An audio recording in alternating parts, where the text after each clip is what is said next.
And I'll be out there fixing. I'll feel like I'm Han Solo fixing the Millennium Falcon to get the hyperdrive to work.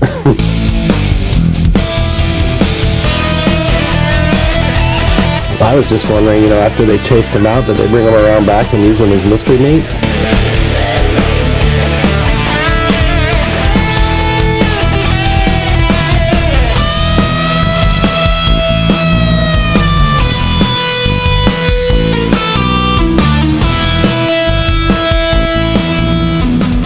Welcome everybody to the show, and welcome to episode 8 of the Talking Groose. I hope we all like the new intro. Co-host, what did you think of the new intro? I like it. We're getting more and more technologically savvy every week. Yeah, we're really bringing it in. A lot of good news this week. This episode, a lot of good stories. The odd news cycle has been on fire this week. Yeah, April Fools, Yeah, good cause for it. You ever been, speaking of April Fools, you ever hear this? Now, there's a number of different stories on why April Fools, they call it that. I heard one story years ago that it was because of the fact that we changed from the Julian calendar to the Gregorian calendar, and it was around April, and the people still believe we were on the Julian calendar, even though as a society we changed. April 1st was fooling them? Yeah, basically. Okay. I heard that story. I mean, I'm sure there's a whole bunch of other ones, but have you ever been April Fool's pranked? Mostly just as a kid, not really as an adult. Well, so every year corporate America, or corporations in general, not even in America, they always do a prank on April Fool's Day. This year, not unlike it. Did a little bit of research into some April Fools. Here's a good one. In 1962, Swedish national television broadcasted a 5-minute special on how you could get a color TV by placing a nylon sock in the front of the TV, and they had a in-depth description on the physics behind the phenomenon, and people did this. People did it. People did it. In England in the 1950s, late 50s. Now, England, you got to remember, they at that time, food wasn't as spread around the world as it is now. Well, it was still post World War II. Yeah, for the most part. England did a prank about the Swifts were harvesting spaghetti trees. Yeah. Long grain, angel hair, crickets. I don't know. Do we have crickets? Do we have crickets this week? Oh yeah, they worked on the first try. The crickets decided to show up today, folks. Technological difficulties solved for a minute. But here, once again, for the 2024 year, we got all these corporations that have decided to do some April Fool's pranks. So Monday, this past Monday the 1st, it was April Fool's Day. And, as expected, companies and websites were marketing their annual celebration of clownery with hoax names, name changes, and fake products, also other so-called jokes. So the UPI, our friends at UPI here, have a top 10 list of the top mass market monkey shines of April Fool's Day this year. Dunkin' changes its name to Donuts.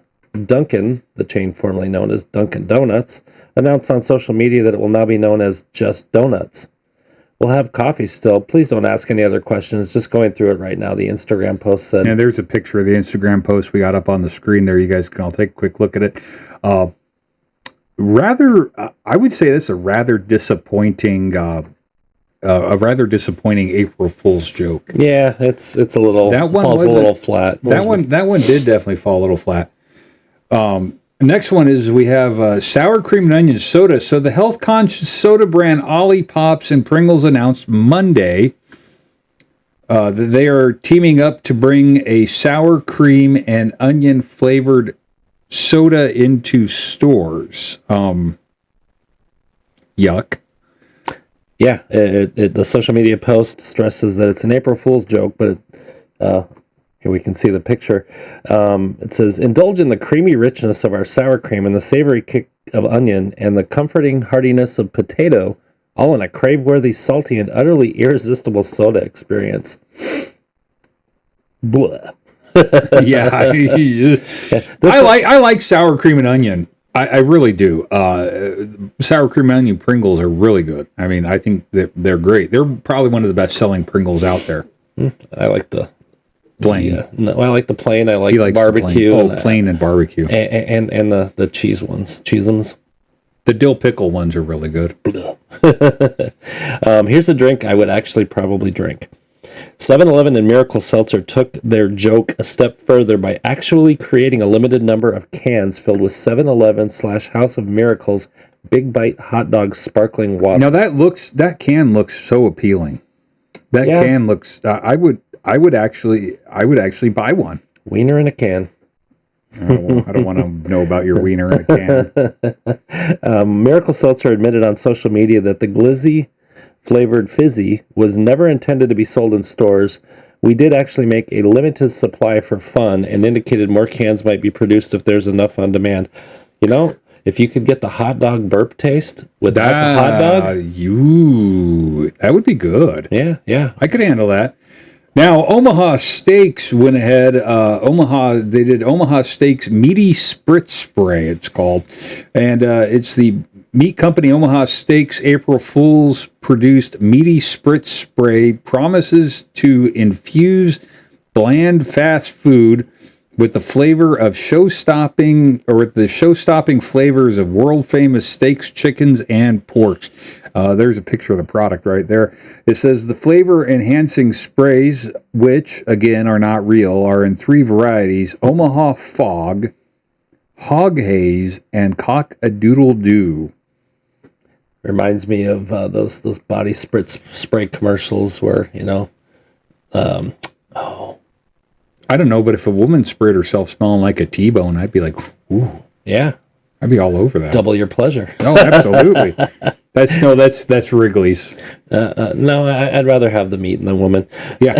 IKEA's Invisiball collection. IKEA Singapore introduced a line of hoax products that aren't really products at all. The Invisiball collection of invisible items, including shoe racks and laundry baskets. The company posted photos to social media showing household clutter supposedly contained by a piece from the Invisiball collection, which each bear a price tag of $1 for a play on the April 1st date. And there's a picture of the Invisiball shoe rack for you guys. Now, I already own one of those. Yeah, it looks like the outside of my house. Yeah, I own one of those. And they had a picture of the Invisiball clothes hamper. Yeah, it was great because just a pile of clothes on the floor. And then they had the Invisiball frame, and it was really neat because of a kid had written "I love you, Mom" on the wall, it looked like. So that's another good one there. Next we have 2 of our favorites. This is Fruity Pebbles mac and cheese. I'd be all over that. In another case of corporate synergy that no one asked for, we'll do it.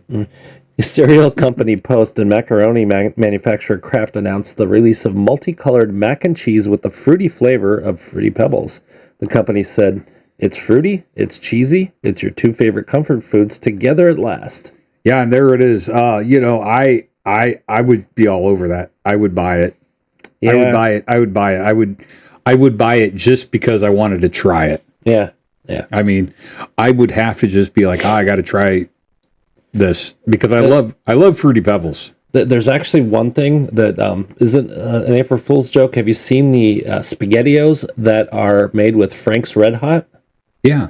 Yeah, I haven't tried them yet, but I'd like. Well, it's the sauce. They put it in the sauce. Right. SpaghettiOs. Right, but I always liked Frank's Red Hot. That was the secret ingredient of Sunset Pizza's hot sauce at one time. We're going back to Sunset Pizza here, and was it Godzilla's? Yeah, Godzilla's was the secret sauce for Godzilla. Well, and all the other pizza, but now this is one I could really get into.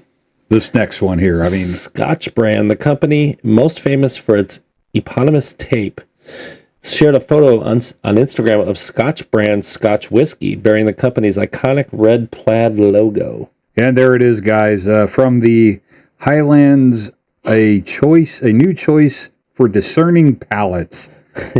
This new limited edition Spirit features a nose of cherry wood and a delightfully smooth finish that hits like a well-wrapped gift. It's a product worthy of our heritage and your taste buds, Scotch said in a news release.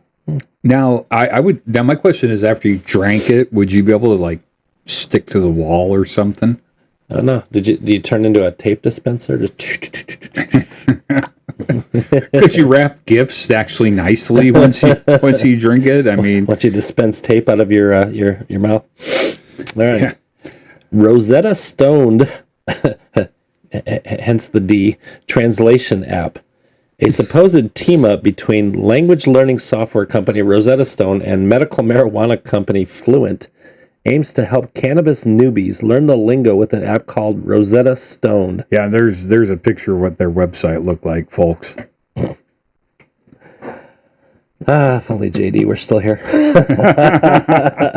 Yeah, so the alleged app, which features a red-eyed rock mascot, better known as Stony, aims to bridge the controversial gap between novice users and seasoned stoners in any social setting. Now, here's what I got to ask. Do we have a picture of Stony? No, I couldn't find one. I couldn't find funny. one. I would have. But so would that app be a great thing so you could actually understand what Ozzy was saying? True. And the president too, nonetheless.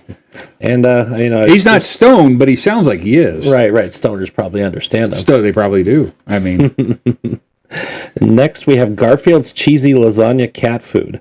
Burns Pet Food announced it was teaming up with the makers of upcoming animated film The Garfield Movie with a wet food featuring the cartoon cat's favorite treat, lasagna.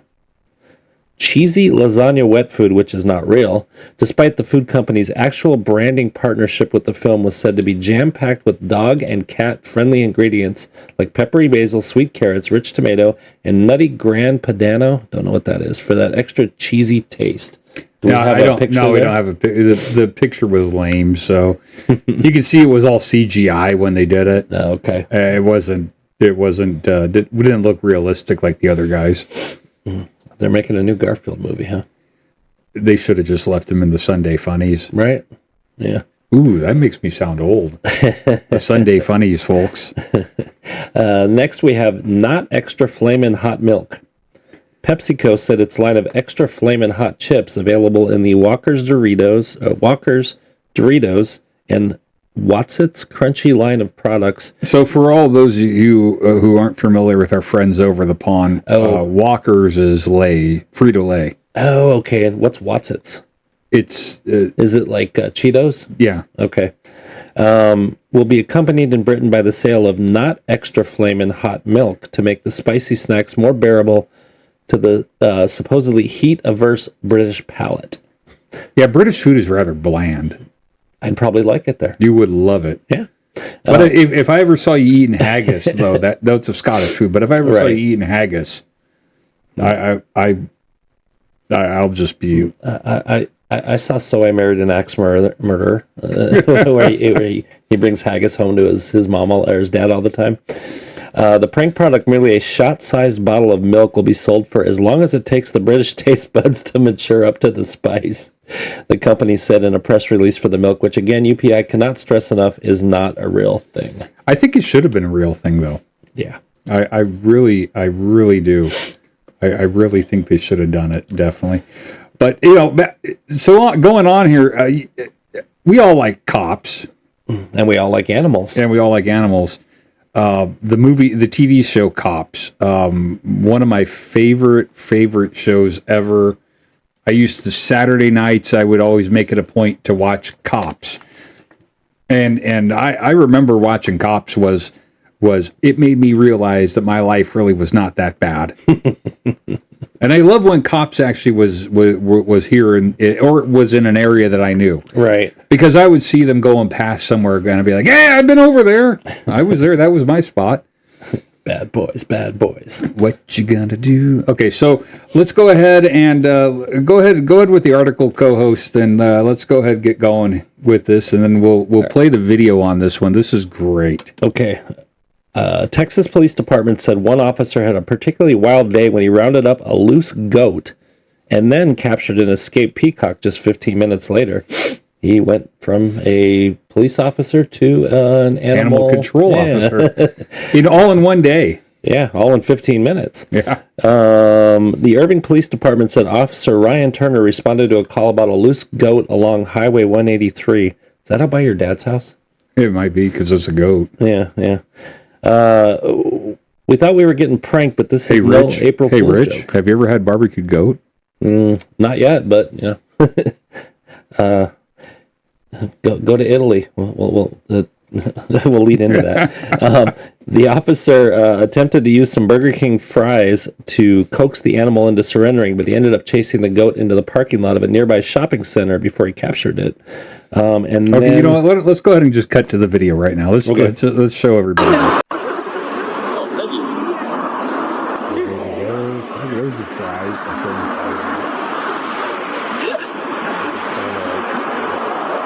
I got him under a trailer. What's up? This is very good stuff. Yeah, if you got something to help out, yeah. Only if when cops was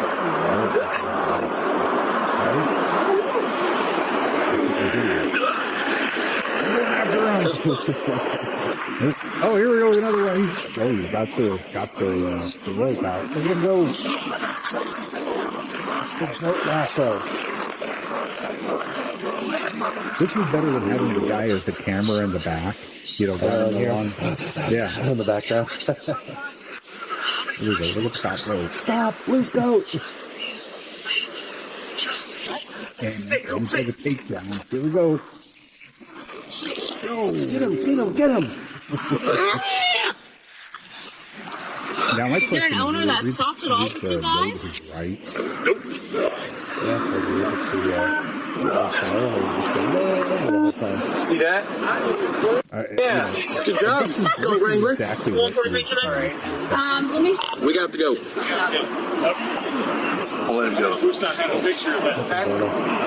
I know, I almost had it on video. Anyways, Well, we do have it on video, so.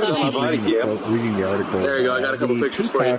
The Department of Turner responded to a note from 15 minutes later about a peacock being released through a neighborhood, which was found to be an escaped pet which was safely captured and returned to its owner. Animal or human, you can run, but you can't hide from our officers and help the community. And apparently some cameras. Yeah, and this is the peacock. The peacock didn't do anything. Nice. Well, I feel bad because I heard them say for the song. I was going to say no animals will harm you, but I guess I can't say that. It's the good ones. But I mean, I don't know about you. I mean, so he takes he takes the peacock basically back to his cruiser and puts him in the back like a criminal. And make sure the locks were on in the back so the peacock didn't try getting out. Probably. I hope so. I really hope so. But, you know, with goats in the news, we now go across the pond again over to the boot of the world. And we have this one. An Italian mayor offers free goats to anyone who can catch them. I'm going to that city right now. Send Officer Ryan Turner right away. Yeah. The mayor of an Italian island is attempting to solve an animal overpopulation problem with an unusual offer: free goats for anyone who can catch them. Riccardo Guio, the mayor of Alicudi in Sicily's Aeolian archipelago, introduced an adopt a goat program that just sounds wrong, when the small island's wild goat population grew to 6 times the human population of about 100. Hey, I'm going to move there because I get a free goat. Hey, free goat, and you know... Well, actually, read on that article. We can't move there. Guyo said anyone who emails a request to the local government and pays a $17 stamp fee can take as many goats as they wish. So technically not free. It's, it's like free stuff that we used to get when we were kids, but, only $4.99 for shipping. Yeah, Boba Fett. Let's take as many goats as they wish as long as they transport them off the island within 15 days of approval. Anyone can make a request for a goat. It doesn't have to be a farmer, and there are no restrictions on numbers. Get these goats out of here. He said the scheme is currently available until April 10th, but he will extend the deadline until the goat population is back down to a more manageable number. So you see, they got to get a bunch of Texans over there. Yeah. Have some barbecued goat. Have some barbecued goat. Have, give Ryan Turner a little exercise and, yeah. All right. Anyways, we're not done here yet. So, it says the mayor told CNN that officials will not investigate the intentions of prospective goat owners, but ideally would like to see them as domestic pets rather than eat them. I don't want to know what people are doing with their goats. So Texans are out of the question. All right. But so, keeping on the animal being chased theme, we have a territorial turkey terrorizing. Love the alliteration. Yeah, School. I don't know, but I wish I would have had a principal. I could have seen my principal, Sister Mary Norbert, running around with a sister. If you're by any strange chance of the imagination watching this program, we would have loved to watch you chase a goat in your habit. I would. Well, she didn't wear a habit. Wow. Yeah. But that would have been your school when you grew up. Yeah, Sister Mary Valeria. They the BVMs all wore habits. They all wore habits. But so anyways, go on with this. He's territorial turkey terrorizing school, chased off by umbrella wielding principal. Look at that. Look at that principal. I would have died to have a principal who wore pants. He looks like something my dad would have worn. I was going to say, just make the shirt and the shoes match, and it's your dad. Yeah, I know. Take off a little hair. Yeah. Anyways, go on. A territorial turkey that has been causing chaos in the carpool lane at a North Carolina elementary school was caught on camera being chased off by the principal. And are we playing the whole video? No, the video was horrible. Okay. Parents at Alston Ridge Elementary School in Cary. The picture is better than the video. You get the point. The wild turkey, dubbed Mr. Tom by locals, has been planting himself in the carpool lane for the past several days, refusing to move and pecking at any cars or people who dare approach him. That's a pissed off turkey, man. Cary Animal Services posted a photo to Facebook showing Principal Nico Schutt chasing the turkey away from the parking lot with an umbrella. The post explained that an animal services officer had initially been successful in chasing Mr. Tom away, but the brave bird lost his fear and planted himself right next to the patrol vehicle. They had the wrong police officer over there. Yeah, they need Ryan Turner. Yeah. Ryan, where are you when we need you? Ryan, time to go to North Carolina. Yeah. Free roast goat if you go. Wait. That's roast Italy. Turkey. Have some turkey. Yeah. It's breeding season, and the male birds get a little rowdy and territorial, is what the officials were saying. Male turkeys compete for dominance with other turkeys and may try to prove their toughness to people. Yeah, I guess laying in the carpool lane would either prove their toughness or make them dinner for somebody. Well, true, but you do know that Ben Franklin wanted the turkey to be the national bird of America. Why is that? I don't know. He just wanted the turkey to be the national bird. I think it was because there was a lot of them around. Okay. So we wouldn't be using turkey for Thanksgiving. We have another brave officer going after a fleeing, menacing animal. And I didn't get the video on this one. It was very similar to the turkey, or not the turkey, but the goat. That was very, very cops-like. Yeah. Okay. April 5th from the UPI, a Utah police officer was caught on camera dive tackling a pig running loose through a residential neighborhood. Grantsville police said 3 pigs had been on the loose for several days, and the porcine perpetrators were accused of leaving a trail of destruction in their wake. The 3 little piggies. Right? Yeah. Little pig, let me in. Not by the hair of my chinny chin chin. Officer Corey Cooper said he and about 4 other officers responded when the pigs were spotted in the neighborhood on last Thursday. Cooper was caught on video doing a dive tackle to catch one of the 4-legged fugitives. Pigs are notorious for escaping, the officer said. I've known a lot of people who've had them and some experience chasing pigs down when they get out.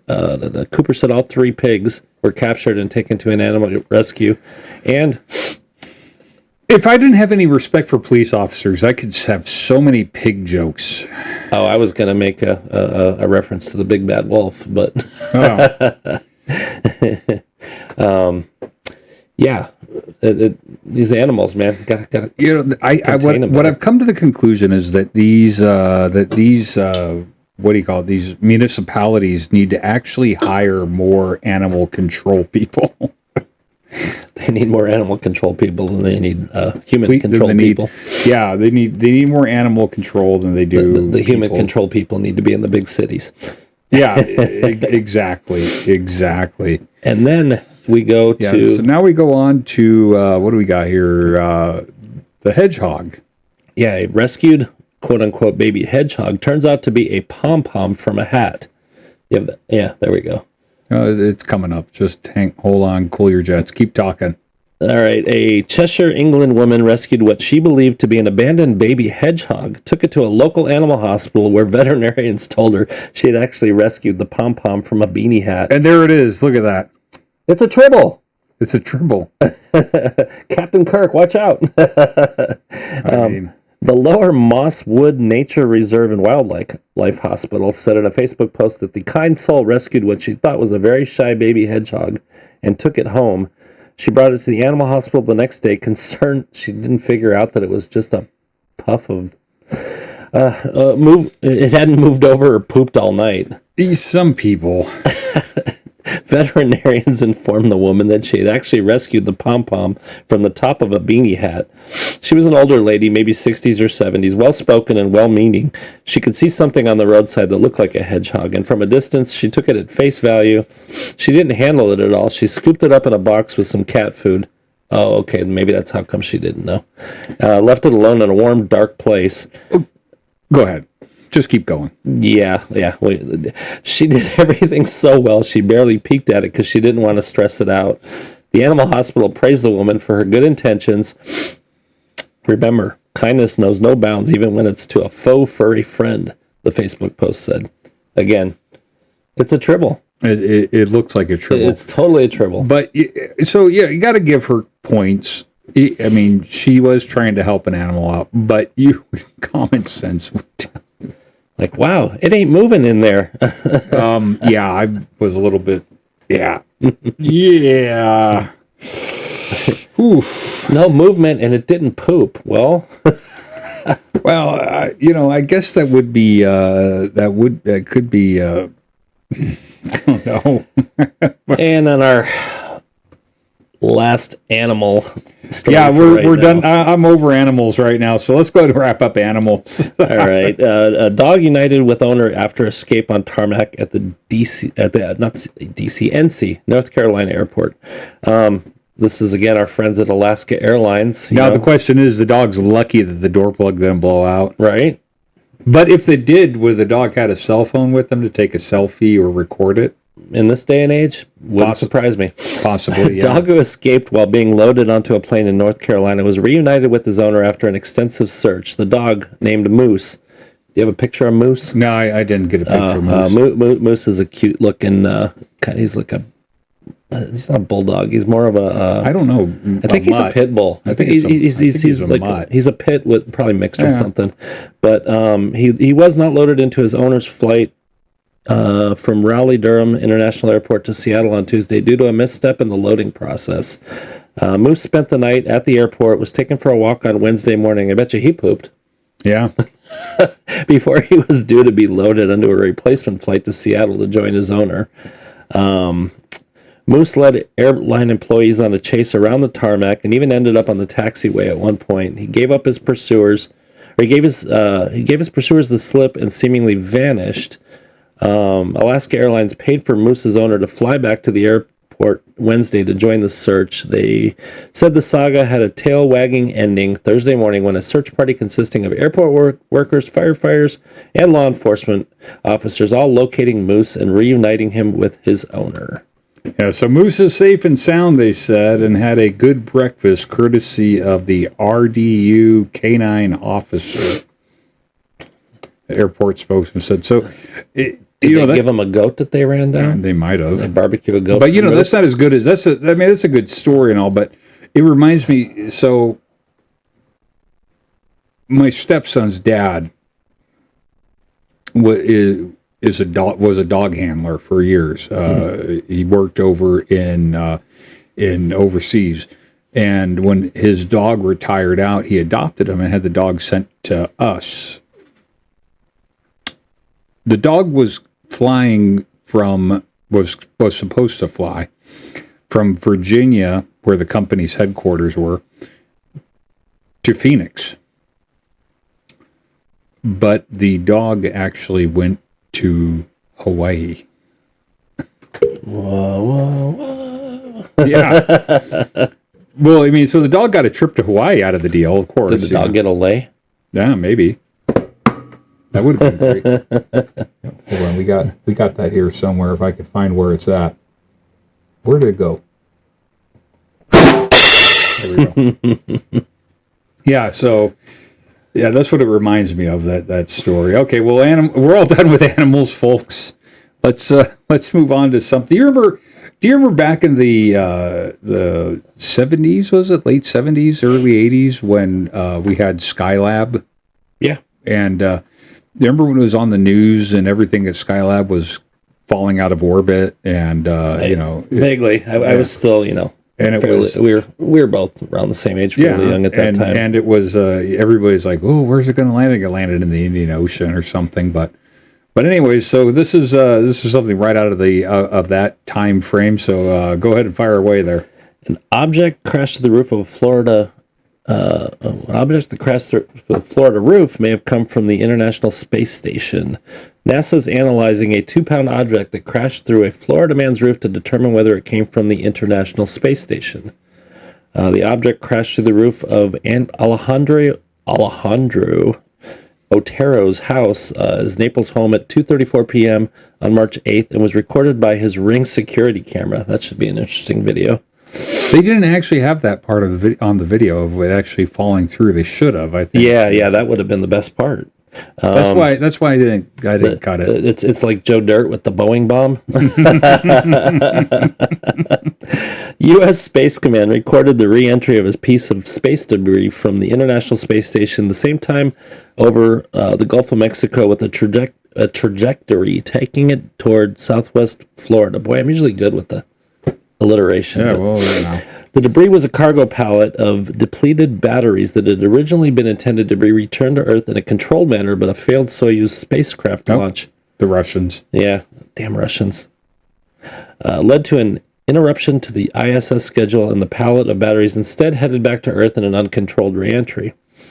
His son was home at the time of the crash, but was not injured, and it was turned over to NASA to see if it originated from the ISS pallet of batteries. Used to have a cylindrical shape, and you can tell by the shape of the top that it traveled in this direction through the atmosphere. Whatever you burned created in this burn and melted the metal over in this direction, says Otero to the local station there. I think, anytime I see something like this, I think Boeing bomb. Yeah. When I saw that, I thought Skylab. Cut for a second. Okay. All right. Well, so now that the co-host actually turned his phone on to silent, finally, folks, now we can go ahead and get back to the wonderful, real stories. Bad co-host. Get into your corner. Same thing I get from the people who work for me. Bad rocket. Bad. I mean, let's go into your corner. Get out of here. So we've got some new type of stories here about messages in a bottle. Yeah, no, these are actually pretty good stories. That I always like stuff like this. It's kind of it's different, and it's it's that feel good side. Feel good nostalgia. So the first one says, a man walking out on a Cayman Islands beach made a surprising discovery, a glass bottle filled with handwritten messages. Brian Phelps said he was walking along the coast when he spotted the bottle filled with handwritten messages on colorful paper. He decided not to open the bottle, but the messages appear to be from notes from family members to a deceased loved one. And he wanted to, since it was personal, he wanted to put the bottle back in the ocean, so he did. The bottle contains 3 to 4 letters from family members dated 2021 to a lost member of the family. So, I got to give him credit. If he noticed that, that's definitely a good reason not to open. Yeah, that's he kept it personal. That's really cool. But then that, go ahead and finish up with that. This leads into our next story of a woman cleaning up trash on the shore of the Tay estuary in Angus, Scotland. Angus. Say that 3 times fast. Not right now. Recently found a message in a bottle that had traveled about 6 miles in 40 years. Jenny Smith said the messages were written by 3 local students, and she was able to contact them on social media. And so it said Jenny. Jenny. She was cleaning up a Scottish beach and found a bottle that had been launched about 6 miles away by a trio of school children in 1984. Boy, I mean, I wasn't launching anything. I didn't have water near me. Yeah, none of us did in Arizona in '84. Yeah, but now we got the Tempe Town Lake. Yeah. My dad used to call it the Tempe Town Sewer. I still call it that. Jenny Smith said she was filling up bags with trash, and she found a bottle with something colorful inside. I guess colorful paper is a good way to go in messages in a bottle. Yeah, if you're gonna send in a clear bottle, send colorful paper, because a green bottle you got to say this in your best British accent. I picked up 3 bin bags of rubbish and found this bottle, and I thought there was something like a felt tip pen inside it. She told the BBC. I got it out, and it was rolled up with an elastic band around it. And only the English. Smith unfurled the paper. And discovered a handwritten or hand-drawn map. That's like Pinky and the Brain. They're planned to be unfurled. Anyway, side note, the girl who drew the map had cleverly used wax crayon as the outside wrapping, so it protected it from some of the water that had managed to seep in. Smart kid. Yeah. The map protected 3 messages written by a trio of 8-year-old students who attended Wormit Primary School in 1984. That would have been, 84. Where were we then? I was in 84. I was 10 11. I was in 4th grade. Yeah, so I would have been at Mount Carmel and Tempe. I was either in 4th or 5th grade, depending on what time of year. Right, 84. Right. Oh, that's right. You were a year behind me. So I was probably in 5th grade. I was a year behind them folks in school, but years ahead of them in intelligence. There we go. I was waiting for that. The notes, which bore a pirate theme, featured the students complaining about their teacher making them do math. People, please. No, that was science. No. That was Mr. Anthony's. Oh, yeah, that's right. That's right. Yeah. This is crucial. People, please. Please help me. One of the notes reads, I am one of the crew of Wormit Primary School and have been taken captive by the terrible Miss I. Elder. My name is Kelly McComb and I am age 8. Well, back to Miss L. Elder. First it was I. Elder. Okay. She makes us do awful work like sums, and I am just managing to write this letter in private. Please, someone help me.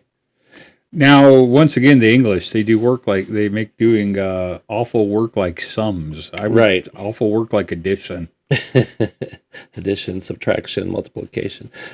Smith was able to contact the note's author, now named Kelly Laskowitz, as well as 2 other girls, Linda Bell and Anna Greenhalgh. The women said the message in a bottle had been part of a school assignment when they were learning about pirates. Arr. Sorry. Yeah, that's a bit disappointing. It took 40 years to travel about 6 miles down the Tay. What's the Tay? It must have been a river. That's probably what they call it. Yeah, like a truck is a lorry and stuff like that. I don't know. It must have been or the name of a river. Yeah. It would have been nice if it would have gotten a bit further, Bell told STV. The women said they have remained close friends in the ensuing decades since they wrote the letters. We're all friends. They're my oldest friends. We've been friends since the longest out of everybody. So that's quite a nice story. That, assuming the bottle, Laskowitz said. Smith said the bottle and its contents will be returned to Wormit Primary School. No word if Mrs. L or I, what was her name? Elder. No word if Miss Elder is still teaching there and, slapping people in the back of heads with rulers. Yeah.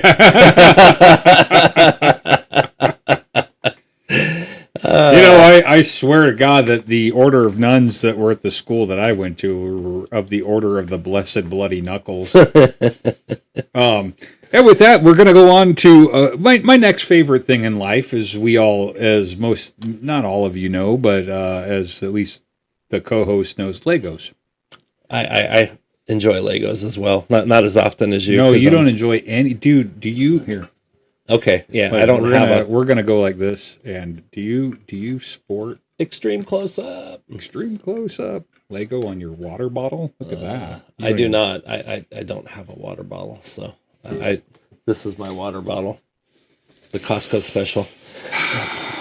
Anyways, let's go on with the Lego California again. Only in Cali. Only in California. A California police department said it will need a new way to disguise the faces of suspects in photos posted to social media after Lego has asked the department to stop using its intellectual property. Good for Lego. Yeah. Get those California. Anyway, the Murrieta Police Department has been using various images, including emoji faces, the characters from The Grinch, Shrek, and Barbie, to cover faces of suspects in mugshots and other photos posted to social media for a couple of years. And this year, California adopted a statewide law prohibiting police from sharing photos of suspects in nonviolent crimes. Don't California my Bill in Denmark. Right? Don't California my Legos. That's where Bill in Denmark's where Lego is based out of. Oh, Billund. Billund. I watched The Toys That Made Us, so 13-hour flight from Phoenix. Yeah. I'm game. Maybe on a long week. Summer vacation. Get your passport. Yeah, that's right. The Murrieta Police Department prides itself in its transparency with the community, but also honors everyone's rights and protections as afforded by law, blah, blah, blah. Even suspects, the department said in a social media post. Gotta play CYA there. In order to share what is happening in Murrieta, we chose to cover the faces of suspects to protect their identity while still aligning with the new law. In the recent weeks, the department has made a practice. But they wind up using it to align with the new law. But how many copyright laws did they break? Yeah. Well, California, yeah. The Lego Group reached out to them and respectfully asked them to refrain from using their intellectual property, which they understood and complied with. Lieutenant Jeremy Durant said in a statement provided to the Murrieta Patch, which I believe is probably the newspaper or the remnants thereof. We are currently exploring other methods of publishing our content in a way that is engaging and interesting to our followers. Well, if you remember, Steamboat Willie's free now. Maybe they could use Steamboat Willie for that. Yeah, use some old Mickey Mouse look cartoons. Back to episode 1 for that, folks. I mean, you could use Steamboat Willie. You could use what was some of the other ones that were on there? Was it like Clarabelle Cow or I don't remember. I can't remember all the characters that were. Yeah, in but there were a Steamboat lot Willie. that went public domain. So maybe the police department here in Marietta, they should watch our show. Yeah. They should watch our show, and they should check to see which. I know in the first episode we discussed all the things that went public this year.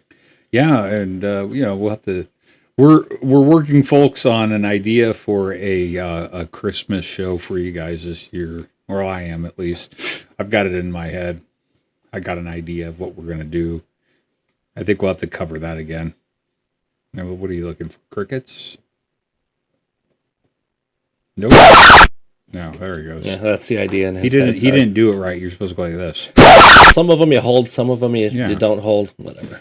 We've had the same soundboard now for the last like 4 episodes, and he hasn't figured out how to use it yet, folks.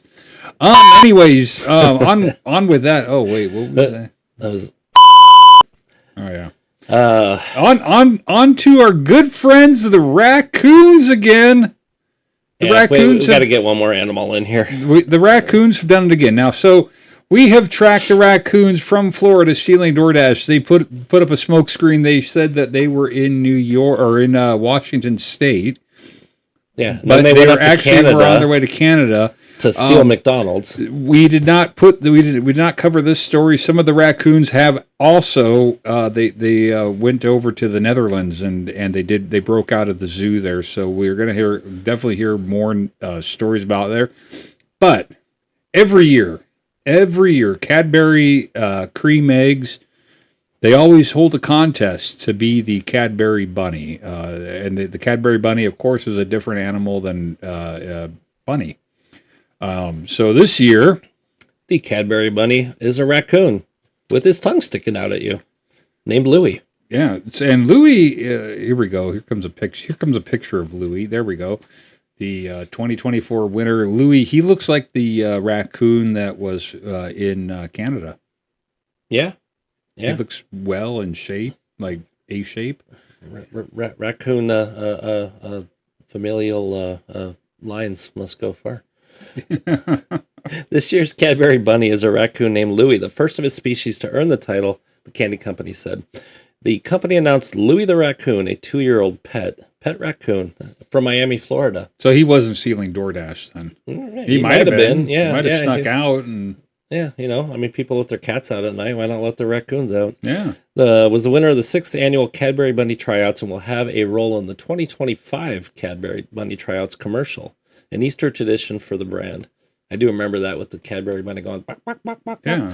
Yeah. Louie's owner, Get Jamie, a raccoon going, bak, bak, bak. Or is it Jaime, rescued him in 2021 when he was deemed unfit to live in the wild. The raccoon won the hearts of voters on Instagram with his friendly face and his special skill, creating paintings to be sold to benefit wildlife rescue. Wow, he's an artistic raccoon. Now, on all the paintings he did he paint just black masks around the eyes? I don't know. It could have been. I don't know. But was he was he so artistic that he was, unable to detect his level of smug? That's the South Park reference, folks. Go ahead and watch it. Each year we look forward to crowning a new Cadbury bunny, especially this year. We engaged fans in a new way through our bracket-style competition. It was incredible to see pet lovers getting in on the fun, said Natalie Shuntick, Senior Associate Marketing Manager at Cadbury's parent, the Hershey Company. Witnessing how fans participated in each wave of voting and the loving support of our 30 cute finalists from Cadbury fans across the U.S. is a testament to the love for the Cadbury brand. I got to give them credit. That's a pretty cool. That is a good one. Yeah, that is a good one. And anything that involves a raccoon is. So Louie follows in the footsteps of previous Cadbury bunnies, including Crash the rescue cat, Annie Rose the therapy dog, Betty the frog, Lieutenant Dan the tree walking coonhound. Treeing walker. Well, tree walker. The treeing walker coonhound. And Henry the English bulldog. Would that be Henri? Henri. Yeah. The English bulldog. So, no. Not too bad. Always good to have the raccoons pay us a visit. They are, and I'm sure we'll follow more raccoons. We'll see more raccoons pop up, and they're always around every year. They're good. They'll be good for some laughs this year, I'm sure. New Year's resolution for 2025: no raccoons. If we make it that far. Anyways, with that being said, folks, let's once again go ahead and pay for this. So every 2 weeks, we come to you from the Rocket Courier Studios in wonderful, sunny Tempe, Arizona. It's sunny today. Last recording was a little cloudy. Rocket Courier, they've been in business for over 15 years. They have an A+ rating with the Better Business Bureau. If you need anything delivered, as small as an envelope to as large as a pallet, they will deliver anything, and I once again mean anything. If you're a business that does business outside of Arizona and needs something delivered, they will deliver it. If you're a business inside of Arizona and you want something to be delivered, they will deliver it. Rocket Courier, reach out to them on the web at rocketcourieraz.com or call them at 480-217-0933. Mention the Groose and get $5 off your first delivery. And remember, everybody, it's not rocket science. It's Rocket Courier.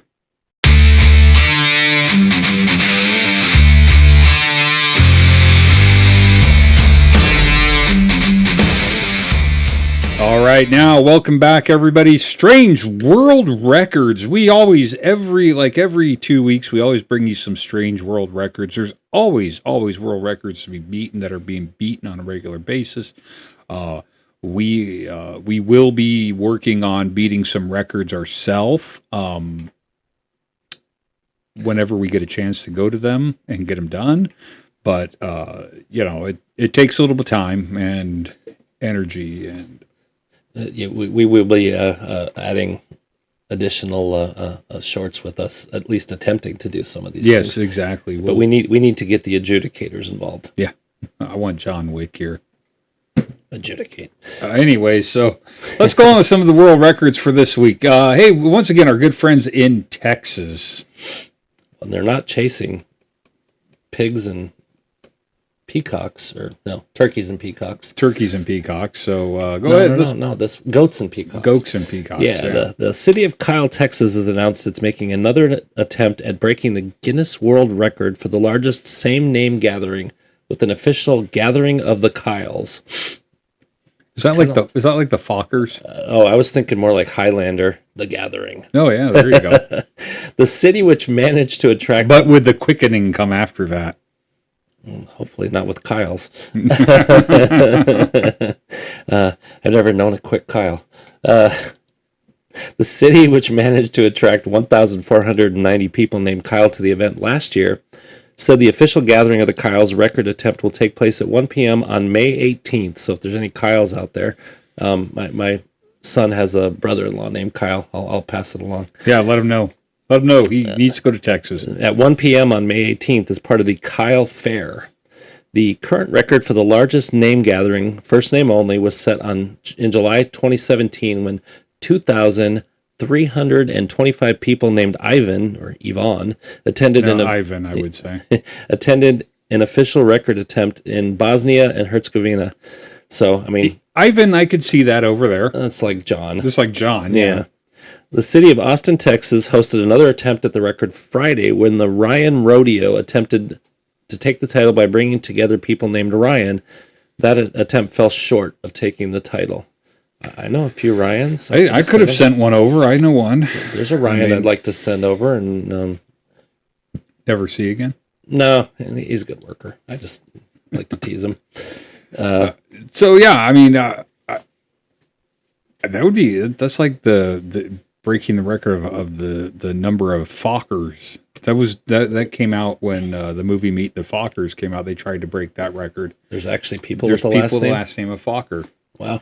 Yeah. I'd like to see them, with the first name of Rich or the last name of Younger. And we're going to get into the Younger thing. We will in future episodes. We're trying to figure out more about the Youngers, and we might cover it on the next episode. It's there's some interesting stuff about the Younger family. Look up the Younger brothers, guys. Yeah, more to come. Second world record. Go ahead. David Rush is back at it again. Oh, our favorite world record wannabe breaker, or he's trying to break the most. So let's go on here. David Rush, who has broken more than 250 Guinness World Records and currently holds 164 titles, previously held the title for the fastest time to drink 1 liter of lemon juice through a straw at 16.5 seconds. Tack that up to the list of ones we won't do. Yeah, I'm not going to be doing that. Anyways, go on. German serial record breaker Andre Ortolf, took the title back by managing to drink his lemon juice in 16 seconds, leading Rush to attempt the record anew. This time he managed a time of 13.64 seconds. The experience was far from pleasant. This time I even had a reversal of fortune for about a quarter of it. Yet in a way I'm grateful. It probably sped my recovery. So he hurled in the middle of it. Yeah, exactly. Okay. Rush's latest attempt, which must still be reviewed and approved by our favorite people, the Guinness World Records adjudicators, would bring him to 165 concurrent world records. He's aiming at holding the most of anyone in the world, a goal requiring him to hold at least 183. I can guarantee you at least 180 of those we wouldn't try. Yeah. Now this is another good world record that's coming up. With spring training and farm league baseball happening now. These are always fun ones. Yeah, in Maine, where they have a really good lobster bake. Well, sure they do, but they also have isn't the Maine and the Northeast? Yes, Maine is in the Northeast. Yes, thank you. Geography professor there. They have a baseball league up there that's pretty popular. Oh, really? Like a rookie league. They portrayed it in a movie. I can't remember what movie now. It was Freddie Prinze or Anyways, something. we're getting old here. That's why. I know. Creek. The Maine baseball team officially breaks a whoopie pie world record. If you're wondering what a whoopie pie is, so am I. You never had a whoopie pie before? Is it like a? It's almost like it's like a piece of cake, like devil's food cake, sandwiched between. Oh, like a moon pie. It's like a moon pie. Yeah. Okay. Very They similar. just call it different. Yeah. And it has a coating of some frosting around the whole thing. It's real good.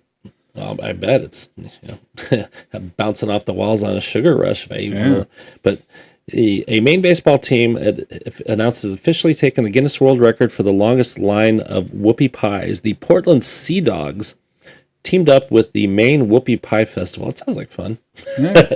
And Wicked Whoopies, must be the largest producer of the whoopie pie, to attempt the record for the longest line of whoopie pies in June of last year, but the process of having verified as a Guinness World Record took several months by our friends, the adjudicators. The team said the official certificate will be presented to them on Tuesday. The 2,121 whoopie pies were arranged in a straight line before being reorganized into an image of a massive whoopie pie and served to attendees at the team's baseball field. Yeah, did they do that in the outfield? Whoopies in the outfield? Yeah. Hey, and that's a song that, remember, was now public domain, Making Whoopie. Oh, that's right. Yeah. Yeah, they could have played it. Whoopie pies, a renowned Maine delicacy, are composed of two cookie-shaped cake pieces with a cream filling sandwiched in the middle. So there you go. Yeah, sounds like an Oreo on steroids. They're great. Send some this way, Maine. All right. Yeah. So with that, we have there's always, you hear those records of the oldest people, oldest man, woman alive. A British man. He hit 111 years old. If I look that good when I'm 111, let's go for it. Go ahead. A 111-year-old British resident at a British retirement home has officially been named the world's oldest living man by Guinness World Records. The adjudicators went and swarmed in on him and confirmed he was 111. And what did they do? Take a carbon sample? Right. Did they cut his leg off and count the rings? I was going to say, like a tree ring. The record-keeping organization said John Alfred Tinniswood of Southport, England, was awarded the title after the death of 114-year-old Venezuelan man Juan Vicente Perez. Sounds like a coffee salesman. Yeah, he probably was, because he was from Venezuela. Officials confirmed the former second oldest living man, 112-year-old Japanese man Gisaburo Sonobe, died March 31st. Tenniswood was born August 26th, 1912. He would have been the same age as my grandfather. Yeah, my grandfather, a year younger, was 1913. Yeah, I think actually my grandmother was 1912 and my grandfather was 1913. They were. She went after the younger man. Yeah, something like that. Actually, the Zito men, but still gets out of bed himself, manages his own finances, and listens to the radio each day to keep up with the news. Wow, he could be a better president than the one we got. He attributed his longevity to pure luck. Now that's what I like about this guy. Pure luck. He doesn't sit there and go, well, I ate healthy my whole life, and I drank a glass of wine at 7 p.m. every day, and yeah. I love that. Yeah. That is so that he is so English in saying that. Yeah. It's just pure luck. You either live long or you live short, and you can't do much about it, he told the GWR. Tenniswood said he doesn't follow any special diets, but he finds moderation to be the key in remaining healthy. If you drink too much or eat too much or you walk too much, if you do too much of anything, you're going to suffer eventually, especially if you make whoopie pies. Yeah. Or make whoopie too much. Oh, no, we got a sound effect for I that now. I know. I just can never find it. There we go. Okay. Tenniswood has one daughter, 4 grandchildren, and 3 great-grandchildren. Spain resident Maria Brañas Morera holds the title for world's oldest living woman and oldest living person, celebrated her 117th birthday in March. So, you think about that. So we got our good buddy here, Alfred or John Mr. Alfred, Tenniswood. Mr. Tenniswood. You got to give him credit. 111 years. Yeah. I mean, you look at it from a historical standpoint. So he got to see World War I. Well, he didn't see it. He was very young. Yeah. World War I had just started. Not too many years after he was born. He got but basically, he saw the 20th century. He saw the evolve. 20th century. Yeah, the Great Depression happen. Yeah. It affected the world, not just the U.S. The Great Depression. He saw World War II. He saw the dropping of the atomic bomb. He saw the computer come to be. I mean, just what an amazing life that would be. I wonder how many years he's been screaming, "Get off my lawn!"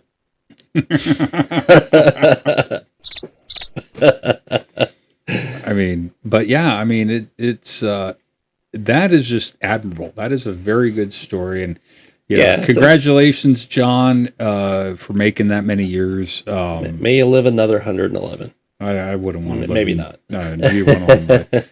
May you outlive. What was her name? Maria. In Spain. May you outlive Maria, and hold the title as the oldest living person out there.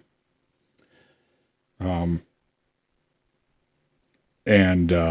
yeah, that definitely that's admirable. That's a really admirable feat. And with that, I hear the music, and I think it's time that we wrap this up. Yep. Co-host, what do you think? I think we wrap it up. We come back in 2 weeks, and we'll try to do some things we've been talking about doing here in the next couple of weeks. Definitely. And everybody, with that, we want to say thank you, and we'll see you in 2. Don't forget to like, follow, subscribe, and everything else on every social media possibly. We're out there at the Groosh, the Talking Groosh. We will see you in 2 weeks, guys.